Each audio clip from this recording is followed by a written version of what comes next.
and welcome everyone. I'm Haley Cusimano, GMAT instructor, tutor, and content creator, and I'm joined today by Yoselin, Sam, and Rizwana from NYU Stern, who are here to tell us a little bit about the program, about their experiences from our student panelists, and a little bit on what to expect. Now, we will have some Q&A toward the end of today's session, so if they don't address anything immediately in the 15 to 20-minute presentation that we'll be moving through, there'll be plenty of time to address your questions at the close of the session. But before we get started, I'd love to get a brief introduction from each of you. So if you'd like to go ahead and get that kick started, Yaz.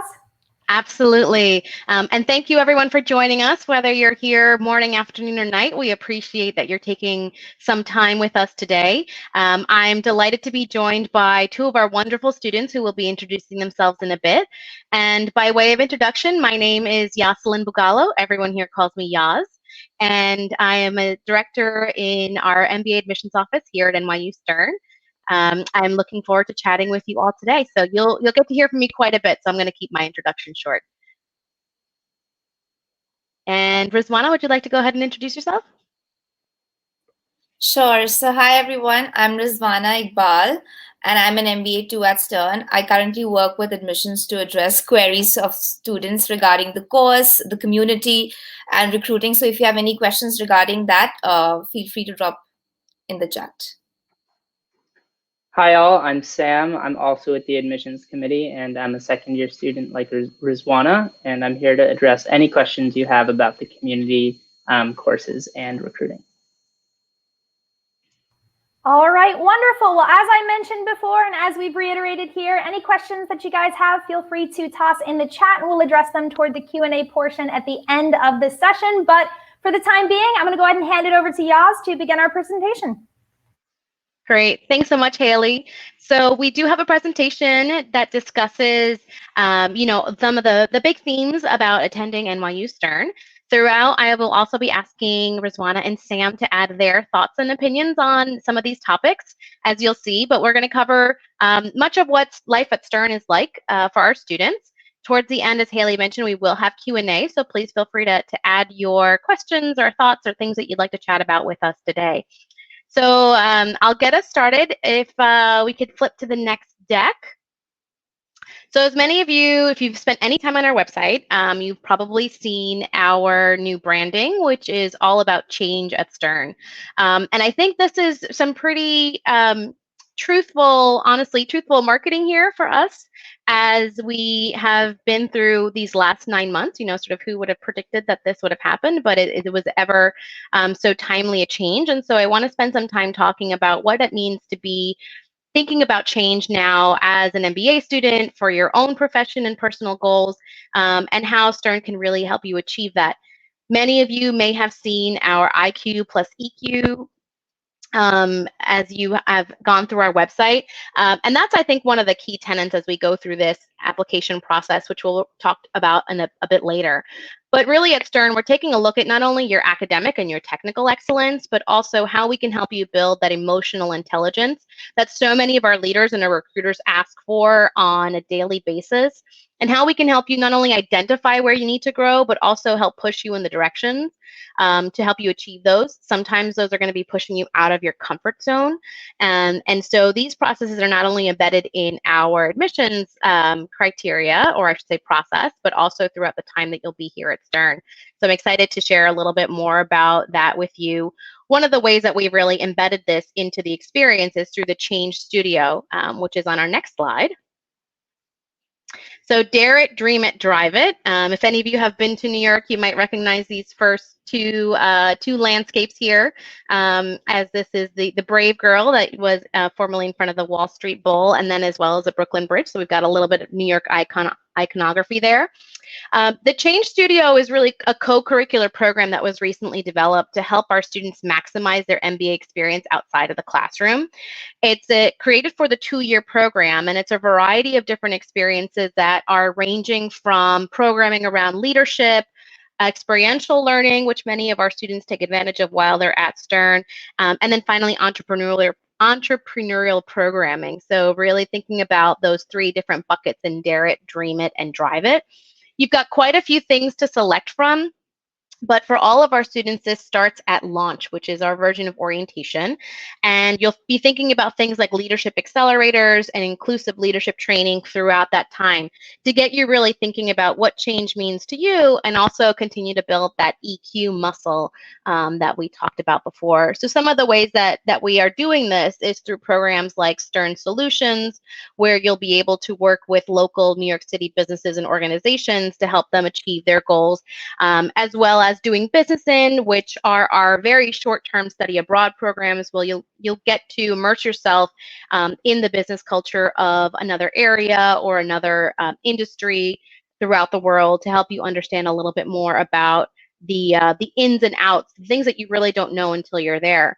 I had the pleasure of attending a Doing Business in Costa Rica talking about sustainability. I was joined by about 40 students over January. So it was a great break from the January winter here at Stern.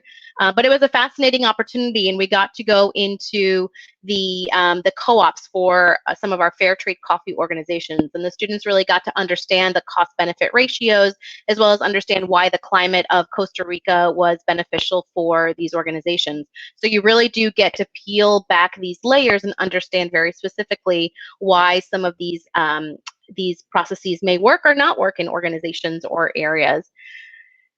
Additionally, we have areas like the Endless Frontier Labs and other pieces around entrepreneurship that will help you drive that. So much of this is really anchored by our philosophy that success really happens when you have the mind meeting the heart. And that's IQ plus EQ. I think our students are so familiar with this terminology now. So both of our students are nodding. And the philosophy here really is that self-awareness, empathy, learning how to lean into conflict, and working with diverse teams, these are the foundational skills that you need as a leader. And as someone who is pursuing business education and hoping to step into the business world or the nonprofit world, thinking about things like sustainability and climate change, you're going to need these additional skills as well as any technical acumen that you might bring to be able to affect change. We know that there are various factors that are changing our world every day, and it's not just enough to be the one with the good ideas. You also have to be the one that influences, inspires, convinces, persuades people to follow you along that path. And also that you're lifting people up as well as you go. And so IQ plus EQ is really how we discuss this, and how we think about things like change, how we think about things like community, and even in your career process. So our students will be talking a little bit about their own career process later on, and so you can hear more about that too.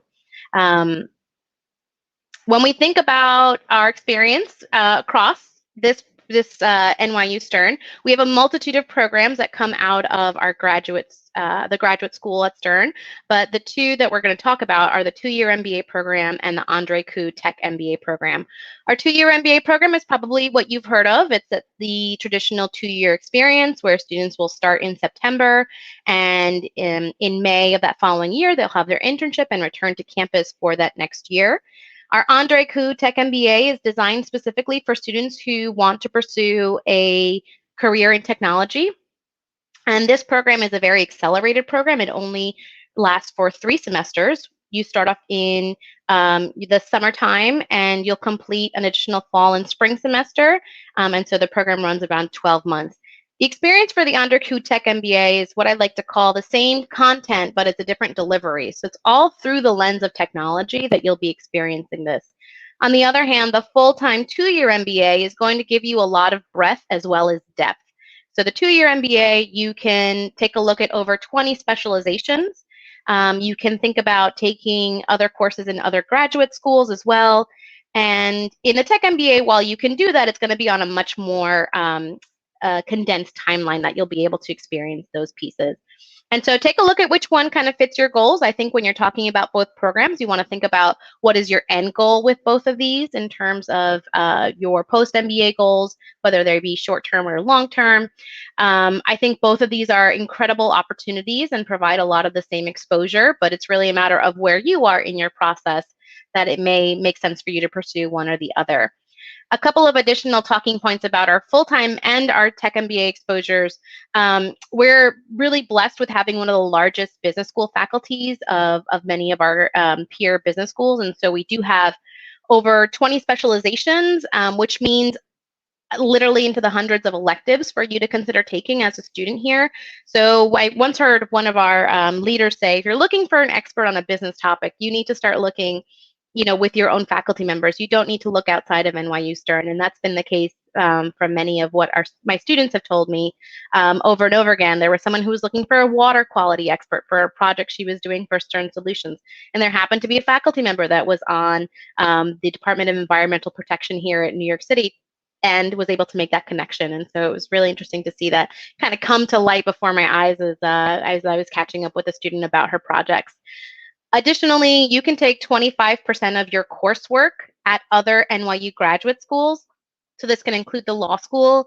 This can include, our School of Global Health. This can include our Wagner School of Public Service. And so you have quite a bit of time to think about leveraging the expertise at other NYU graduate schools to help you put together your customized Stern experience overall.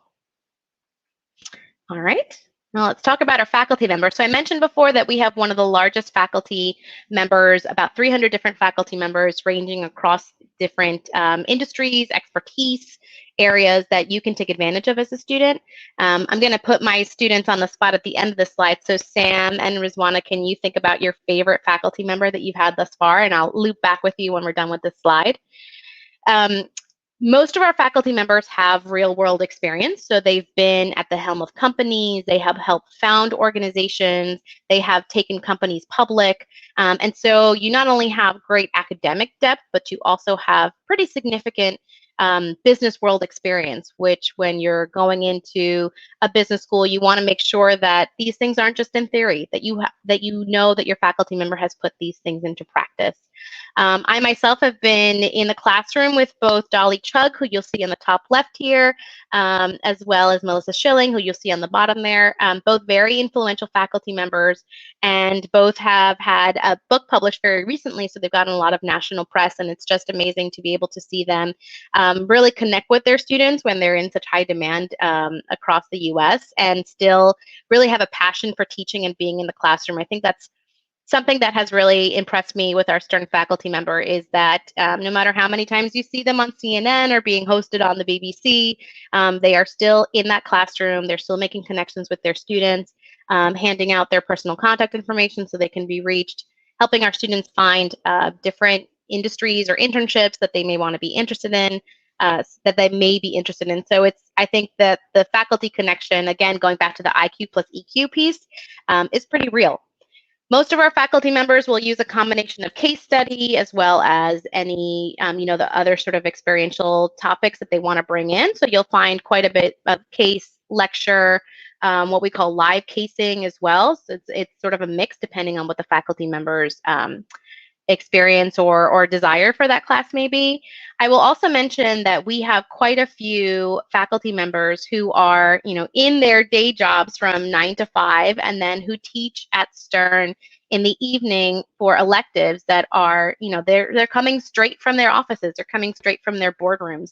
And so they're able to give you the exposure of what it's like to be in their shoes in that day, and you help them problem solve in your classes as well.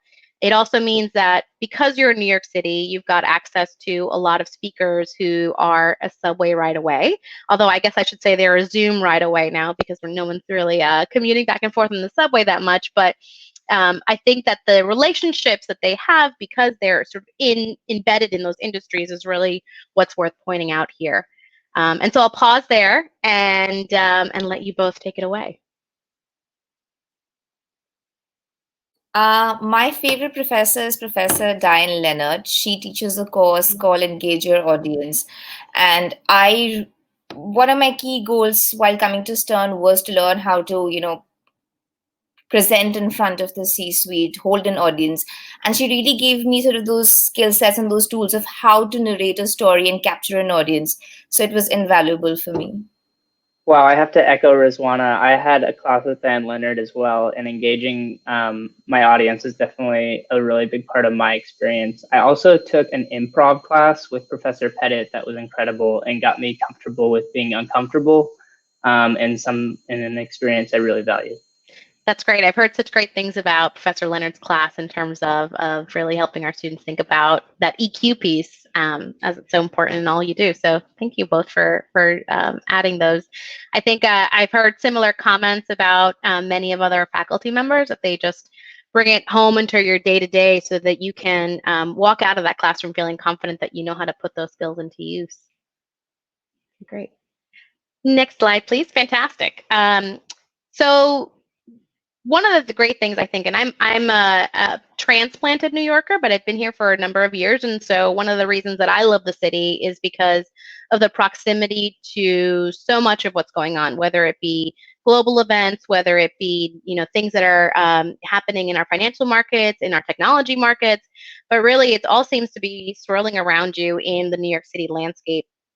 And again, even in these times, I think it's the relationships that that bring those to bear in terms of what our faculty members and what our career office is able to bring to us. And so at Stern, we have, as you can see here from the logos listed, we have just a multitude of different companies that we have built relationships with over the course of many years through our Office of Career Development. I have to say, working with my colleagues in Office of Career Development is one of my favorite activities each year because they get to know their students so well. That I, as an admissions officer, sort of feel a little bit like I'm handing off my children, although I know you're not all my children, but it feels like I really am passing along the class. And every year I'm just so thankful that we have such a caring group of career counselors in the Office of Career Development that help our students push through some of those uncomfortable conversations about which careers to pursue, or help them consider areas that they might not have previously thought of, so that they can really help achieve their goals and set themselves up for success in the future. I think many of you may be asking what the career process looks like now, now that we are doing many things virtually. So for quite a bit of time, our career counselors have been doing virtual appointments, as well as in-person appointments to help students, kind of go through their day and fit in these appointments as needed. And they're going to continue to offer those throughout the course of the year. And certainly as we go beyond, they offered them before and they'll continue to offer them as well. But they're also doing a multitude of programming online to help you navigate the recruiting experience, whether that be resume review, mock interviews, or other opportunities to help you really road test your skill sets when it comes to the recruiting process. Typically at Stern, we dedicate our Fridays exclusively to the career process. And so our classes will go from Monday to Thursday, and then you have the Friday open to you to work on any skill sets or any opportunities to connect with companies that you may want to consider. What I will leave you with in terms of a piece of advice is that the career process at Stern really starts on day one. We have so many different companies and industries that want a piece of our students. And so I've had this conversation with our Office of Career Development many times, in that they have to really ask companies to not come on the first day, right? Because if we allowed that, they definitely would, as they continue to recruit the top talent from many different business schools. And so it's important for you all to think about not only just what what business school you want to attend, but also what does that career hold for you, and what are some pieces that you can start doing now as MBA hopefuls to help you determine, what might be the next best step in that career. So I'm going to put Sam and Rizwana again on the spot to talk about what their career journey has been like, and what are some of the things they've been involved in with OCD or other clubs on campus.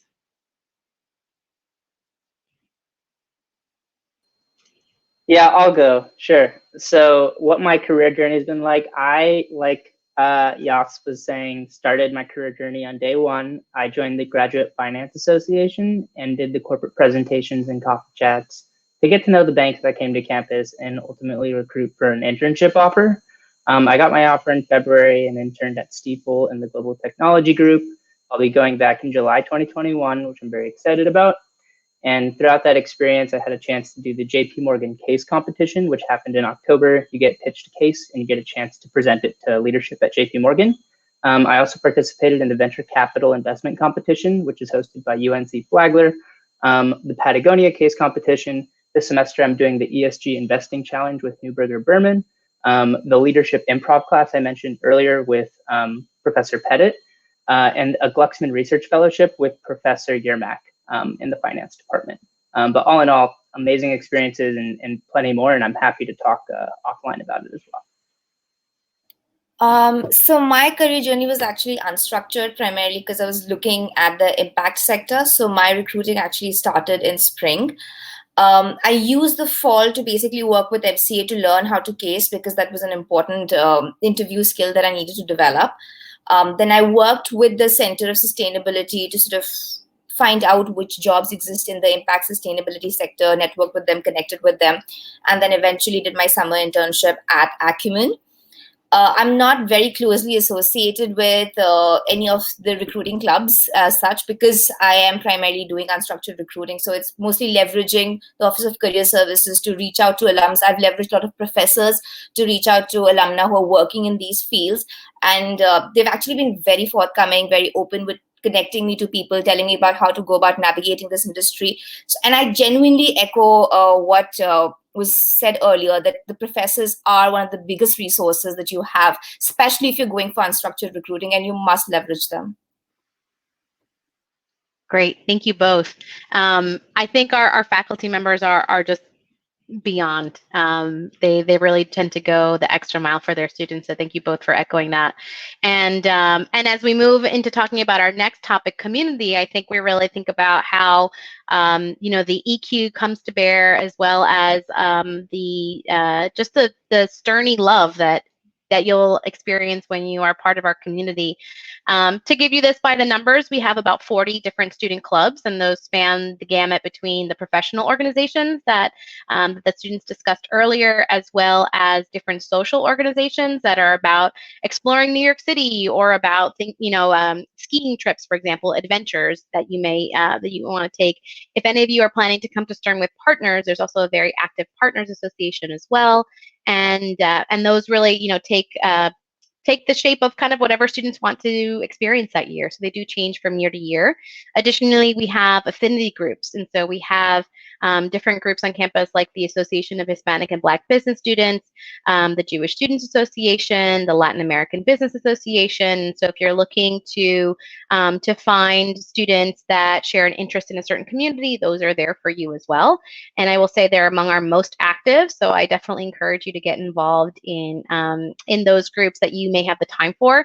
You'll find that time is your biggest resource when you're in graduate school, certainly in business school. And so one of the biggest choices that you'll have to make, and hopefully, this won't be too much of a challenge, is where to spend your time, because all of these groups are really invested in the community, and they do so much that you'll be tempted to get involved with so many of them.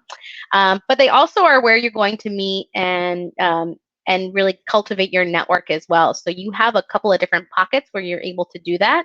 Certainly your classes and your blocks, which are a group of about 65 students that you'll take your core classes with in that first year. And then you'll work with your professional clubs, as both of our students mentioned. You really get to decide how involved you want to be based on your career path, based on the skills that you're looking to build. And so I think Sam and Rizwana, you did a nice job of kind of showing how different those can be depending on what your career journey can look like, for sure. And then, again, it's a matter of building out your network. And so I think those that are clubs throughout your experience at Stern are really going to help you build out that depth of Stern students. I will say I have been at Stern, or I was at Stern initially from 2005 until 2008, and then still in touch with many of the students that were there during that time as well, or I should say alums. And those club and community bonds still hold, and so you'll see how they continue to mature over the course of your life as an alum as well at Stern. But they are really integral to that experience on campus. So I'll ask Sam and Rizwana if you could all talk about the clubs that you're involved in. I know you touched a little bit on that last time, and any neat or cool things that you've done at Stern through those clubs. Yeah, I'll just go quickly while it's top of mind for me. I was involved, like I mentioned, with the Graduate Finance Association, and I just want to plug the community here. Is I reached out to an alum, and she actually introduced me to the team that I interned with this summer. So the community really is real and very strong. But through like my other clubs, like the Private Equity and Venture Capital Association, we get tons of inbound job interest that we push out every week. Today's our newsletter day, so I'll be managing the newsletter that goes out with opportunities for students. And aside from the Graduate Finance Association and Private Equity and Venture Capital Club, I've been involved with the Graduate Admissions Ambassador team. And I just reach out to students and schedule coffee chats to talk about my experience and experiences that students are interested in to help them find the right fit. So on the professional front, the two clubs that I'm very involved in are the Consulting Club and the Tech Association. Both were clubs that interested me. They brought lots of speakers that I was interested in talking to and learning about. It was also a good platform to sort of build a career before moving on to unstructured paths, so which is why I explored that. Apart from the professional club, in terms of, I was involved in the I don't know what's the name for the club officially, actually, but it's the Cannabis Club, and we basically Cannabis. Yes, Cannabis. I love that name. And we held some really fun events throughout campus. We had some amazing speakers come to us, speak to us about how that industry is growing within the US, the regulations which hamper it. That was of interest to me, which is why I wanted to explore it. And apart from that, just like Sam, I'm also working with the admissions committee. I speak to students every Wednesday. I hold a GA session, primarily touching on healthcare and technology, because that's the background that I've had so far. Great, thank you both. All right, let's move on to our next slide. Okay, so here's where we get down to the admissions nitty gritty. I'm going to walk through our three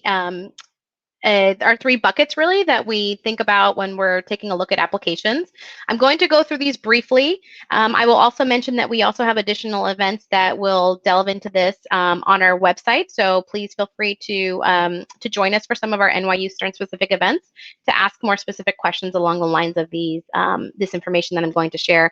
So I'll first start off with, again, we employ a holistic review of applications. And so this means that we're taking a look at these criteria across all three. At the very high level, we're looking to answer some pretty simple questions with each one. So the academics refer to, will you succeed in a Stern classroom? It's very rigorous. It's very, it's going to push your limits as well. And we're looking to see if you can survive and thrive in those classrooms. The next is professional. Where do you want to go, and can Stern help you get there? What skills are you bringing into the community that you're looking to grow and to build, and what skills will you be able to share with your fellow Stern members? And the last one is personal. How will you benefit from and contribute to the community? So these are fairly simple questions. I'm going to jump into some of the smaller pieces, or the smaller writing that you'll see below that take a look at the components that make up these pieces. So the first one is academic. Here we're taking a look at your undergraduate performance. If any of you are applying from schools outside of the US, please know that our admissions committee is very well versed in the university systems across the world. So you don't need to think about translating, the GPA. We're able to take a look at that. If your transcripts are in any language other than English, you will need to get those translated before we receive them. The class profile for Stern is on our website if you want to take a look at where averages are and our ranges are. I would encourage you to take a look at the range as well as the average when you think about applying as well. So that's the first piece. The second piece is standardized tests. At Stern, we do take the GMAT, the GRE, or the executive assessment, which is known as the EA. We do not have a preference for which test you submit. You're welcome to take as many as you like. We will only take your highest total score. So your highest score from one sitting of the exam is what will be considered in your application. You are welcome to send us, if you've taken it a few times, you can send us those scores from those previous times as well. Again, we are only going to base the admissions decision on that highest total score for the exam that aids your candidacy the best. If you feel like you want to take it again, you are welcome to retake. If you are planning to retake it after you submit your application, just make sure that you're mentioning that at some point, whether it's in the optional essay. There's also an opportunity to update your test information on the application portal as well. But just make sure that you're keeping the admissions committee updated on any plans that you take there. Again, GMAT, GRE, EA, we have no preference. This year, we have also included the Mcat, the LSAT, or the DAT for those of you that may have been thinking about other schools at some point or have those tests valid. You can also use those to submit your MBA application. If you have attended a school whose language of instruction was not English, or you're not a native English speaker, you will also need to submit an English proficiency exam. And that could be the TOEFL, the IELTS, and we've recently started to accept the Duolingo English test, which is available virtually across the world. So maybe an option for those of you that are having any difficulties accessing the TOEFL or the IELTS as well. Again, if you have anything in here that you want to explain to the admissions committee, perhaps something that came up during your undergrad, which isn't readily apparent as we look at your transcript, this is an opportunity to use the optional essay. My advice in the optional essay is keep it short and sweet. We appreciate succinct explanations here for anything that may not be readily apparent in your admissions essay or in the rest of your application as you go through the process. That's the academic portion. We're going to talk about the professional portion, and this is probably something that you're familiar with if you've taken a look at admissions applications. So for NYU Stern, we're going to take a look at your resume. That's going to outline your work experience here. Your resume should really come off as an opportunity to showcase your skill set to the admissions committee. It's going to feel a little bit different than a job resume per se. I would encourage you to, wherever possible, quantify your skill sets. And so if you've managed a project, if you've managed a budget, if you've managed a team, if you've managed to create some cost savings for your organization, it doesn't always have to be management in that traditional sense of managing, managing a team, but you could also manage, how you've contributed to a certain update or development in your organization. But whenever possible, show us the difference that you've made at your places of work or in your organizations. We truly take note of your resume, and we'll read through all of it to learn how you have contributed to your workspaces and any other areas that you may want to include in that resume. The second piece here is your goals essay. So at NYU, we ask, what are your short-term and long-term goals, and how can NYU Stern help you achieve them? Whenever possible, again, you want to be succinct with your short-term and long-term goals and think about what are the areas that you may need to continue to build and develop to get to those short-term and long-term goals. This essay comes in at a little under 2 pages, and so I would encourage you to spend the time to edit your essays and review your essays, check for spell check and typos and grammatical errors that may come up. You'd be surprised at how many we see every year, but certainly do take the time to really craft your essay.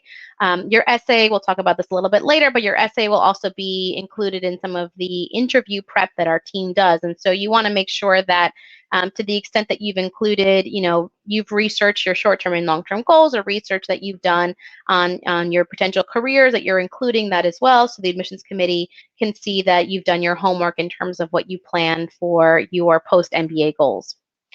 And then finally, I'll also include in here, we do have the EQ endorsements, which are our versions of recommendations. You do need to submit 2 EQ endorsements in order to complete your application. I'm going to put one of these also in the professional category, as one of them should be from a current supervisor. There are times when maybe a current supervisor isn't the right choice for you. If you have any concerns about putting your current career or promotion or projects in jeopardy, you can think about a former supervisor or someone who's able to really review your work at the same level that your supervisor may have. If you're an entrepreneur, you don't have a supervisor, but maybe you have a trusted vendor, a trusted program partner. I've seen students submit from their board of directors or from someone who's able to really see their professional growth as an entrepreneur and can allow us a peek of that within the EQ endorsements.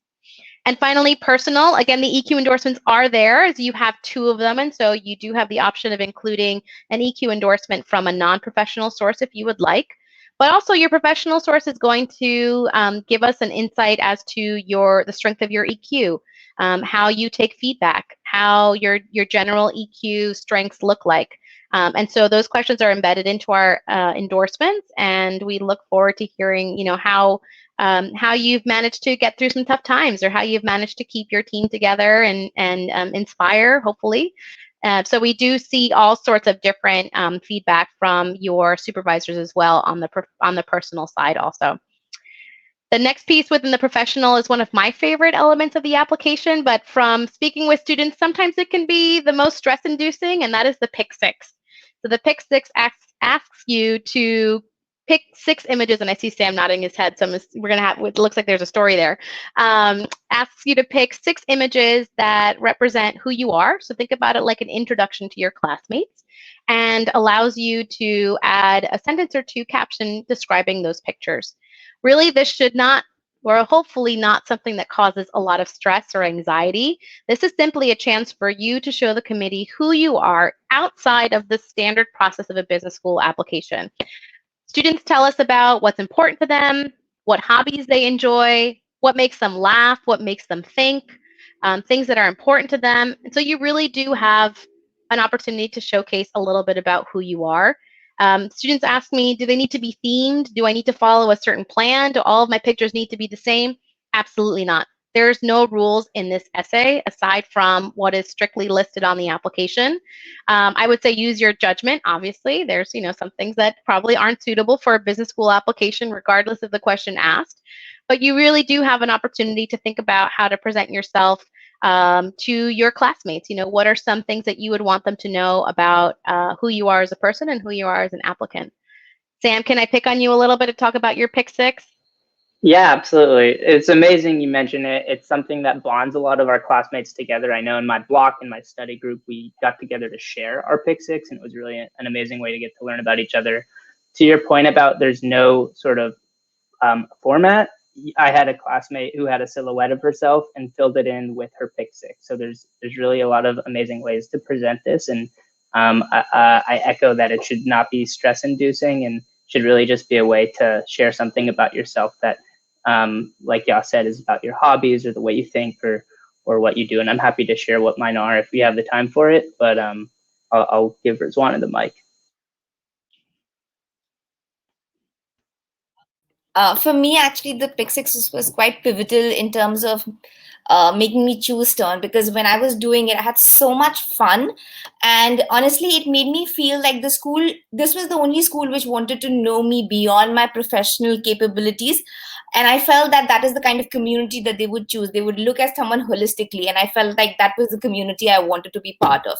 So actually, pick 6 was a major factor in me coming to Stern. Great to hear.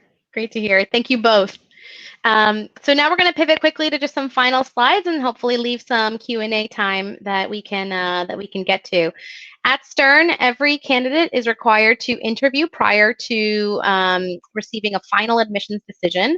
And this interview is conducted by a member of our admissions committee, which has read your application from beginning to end.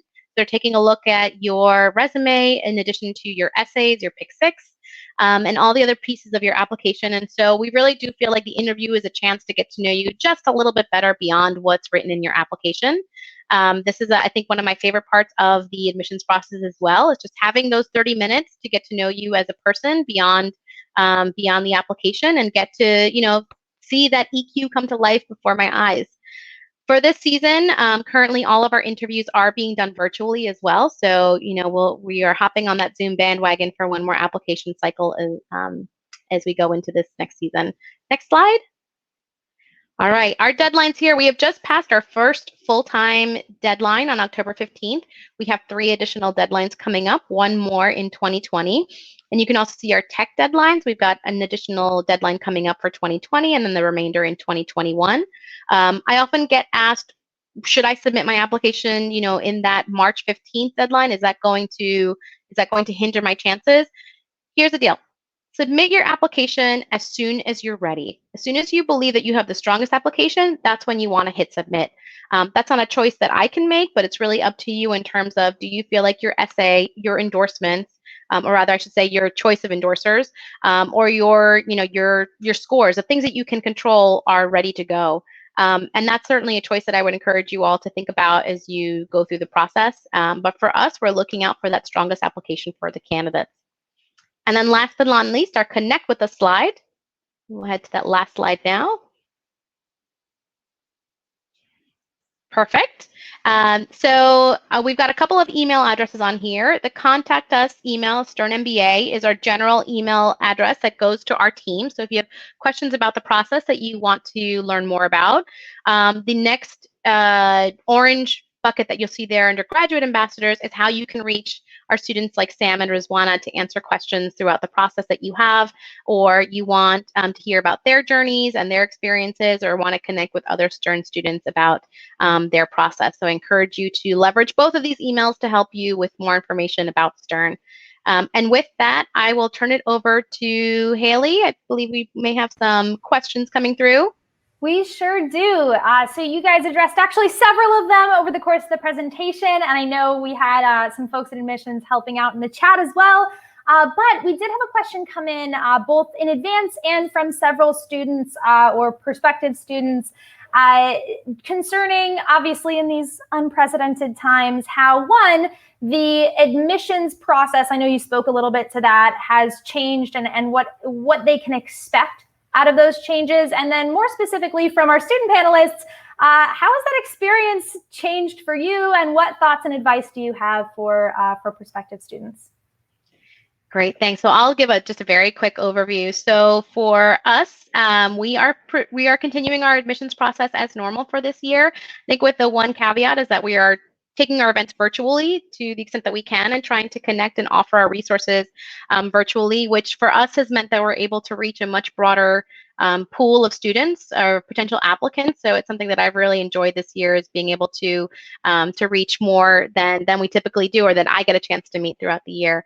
And I will say, Rizwana and Sam, do you want to share a little bit about what your experience has been this semester? Sure. I think as far as teaching is concerned, initially, of course, we were very skeptical because we liked the professors that teach us, and we wanted to be in the classroom with them and build that connection. But I think our professors have done a fabulous job of stepping up and, tailoring their presentations and the class communication through Zoom. And as far as recruiting is concerned, again, initially I was slightly worried, but it has turned out that there isn't much difference, primarily because employers still want to get to know you and everything is virtual. So it's not like someone else has an advantage. It's still an even playing field. And as a plus, I don't have to, wear heels and makeup to school every day. So I love that. Yeah, I don't have to wear heels or makeup either. I would say it's been amazing. The professors have done an incredible job, particularly the ones that are full Zoom, and I've just had a great experience overall. I could talk about specific classes and specific professors, but the experience has been seamless and overall fantastic. Wonderful. It looks like we have time for perhaps 2 more questions before we wrap things up. And one of them that, again, came in from several of our live audience participants is what makes Stern stand out? And in particular, where does that kind of EQ factor come into play? And from our students, how have you seen that expressed in your experiences? So I get this question quite a bit, and I think for me as an admissions officer, when I take a look at the applicant pool, I'm not just looking for students that will do really well in these next 2 years, or will be the president of a club or start something new at Stern. What I'm looking at is trying to create happy alumni, and alumni that are engaged and want to give back. And so that really gives our EQ process a different meaning. When we take a look at the students who apply to Stern, we're looking for students that value inclusion, that think about conflict as an opportunity to get to a productive answer. And I think that above all, it's this sort of notion that a win for one Sternie is a win for all Sternies. And that this pie, this mythical pie of resources, isn't limited. That it can be unlimited for those of us that kind of agree to be a part of this Stern experiment. And so that's really when I see come through the applicant pool, and when I have interviews with candidates, it's that ability to know that your EQ is not a fixed a fixed item, right? You can continue to grow it and expand it by having people in the room who are going to challenge you, by having people in the room who are going to have completely different life experiences that you are, and the ability to empathize and really listen to them is going to make the difference in that experience. And so I'll leave it to the students to talk about how that looks and feels like in the classroom and elsewhere, but that's sort of my experience as an admissions person. I think for me, the biggest differentiator of Stern is the fact that it is in New York and in downtown New York. And I think it manifests in two ways. One, in terms of the faculty, because you're actually working with people who are in the industry. And number two, because of the access that it provides you to the industry, right? In my essay, I wrote that I wanted to intern at Acumen, which is an impact investment fund. I got connected to them through Stern alumna. I could develop that relationship because I was in New York, and I got exactly that internship. And that also happened because of Stern Works. So I think in a lot of ways, that's the biggest advantage that we hold. And like you mentioned, in terms of the community, the EQ really shows in the community. We have small class sizes. I belong to Block 1, and I love literally each and every one of them. I have never been turned down for help. Whenever I've reached out, there's always been someone to case me, to help me, to prep me. So this is truly a community that I'm very proud to belong to. And so that's it, I guess. Yeah, Stern is a community I'm proud to belong to, and I have just really tried to give back in every way that I can. I know in the Entrepreneurship and Startup Association, we're the first board to implement a diversity and inclusion role. So we're having a board member join us this year, and we're trying to maybe shape the way that boards in the Stern community think about the students. That's just one example of ways that we're trying to implement a little bit more of our inclusive spirit. And then as far as just like happy alums, I mentioned earlier, just reaching out, cold calling an alum, and her being just a tremendous resource for me and invaluable in my recruiting process. But I'm happy to talk more about that experience or any experience really, whether it's professional, personal, social. I think the biggest advantage, like Rizwana said, is that we're in New York City, and the fact that most of us who quarantined in New York City got to sort of experience the severity of it, which in turn has kept us sort of all very, what's the right word? Sort of grateful for the opportunity to study in person with the classes that we have and really cherish that experience. Wonderful. So as one final question, or rather several questions from participants wrapped up into one, for students who perhaps are career changing, have less work experience, or perhaps a component of their application that doesn't shine quite the way that they'd like to, and just for applicants and prospective students in general, any final pieces of advice that you would present based on your experiences in admissions and as students? So I would, and this is my sort of standard piece of advice that I talk to students quite a bit. In this journey, it's very easy to get caught up in which business school should I attend. Who's got the rankings, who's got the top faculty in this area. But I would also encourage you to spend just that much amount of time on your career process and thinking about what industry you want to go into and what do the functions within that industry look like. Use this time to network, because if I can tell you anything, it's that, and I mentioned this before, time is your biggest resource at the graduate school level. And so you really want to make sure that if you can go in there and kick those tires around the function in the industry now, it's going to make your business school application that much richer. The second piece of advice I'll give is that, like at Stern, where we rely on our community to build us up, rely on your community now as business school applicants. Pull in those folks that offer to have coffee with you. Take a look at someone else's application and ask them to take a look at yours. You really want to be as objective as possible with your own application. It's very difficult when you're the applicant, so pull in those favors now and ask for someone else to take a look at your application. And though someone else could be us, Rizwana and myself, as well as the rest of the graduate admissions ambassadors, our sort of pride and joy is just connecting with prospective students. And we have this Stern MBA GA email address in the slide deck, which I think will be distributed. And we're looking forward to hearing from you all, and hoping to connect you with sort of students that share the same interests as you to make sure you're really getting that tailored experience. I think for me, the biggest takeaway from Stern has been the fact that no matter what you want to do in your career, no matter how niche that industry or that function is, Stern is so has a community which is so embedded within the industry that it gives you access to whatever you may want to do, whether it is in terms of professors, in terms of alums. And for me, that has been the biggest platform that I could have dreamt of to sort of achieve the goals that I have. And echoing what Sam has said, please feel free to reach out to us at any time with any questions. I host my sessions on Wednesday. I think Sam holds them on Mondays. And yeah, feel free to drop in any questions anytime. We're always here to answer them. All right, wonderful. That looks like about all the time that we have. Any final thoughts for us, Yaz, before we wrap things up for today? One and only rule in admissions is you can't get in if you don't apply. I'll leave you with that. All righty. Well, thank you so much, Yaz. Thank you, Sam and Rizwana. It's been lovely chatting with you a little bit about admissions, the process, and your personal takeaways. Thank you for all of our audience participants, for all of your questions. Thank you for joining us, and we look forward to seeing you back for another of our MBA Spotlight sessions. Thanks. Thank you.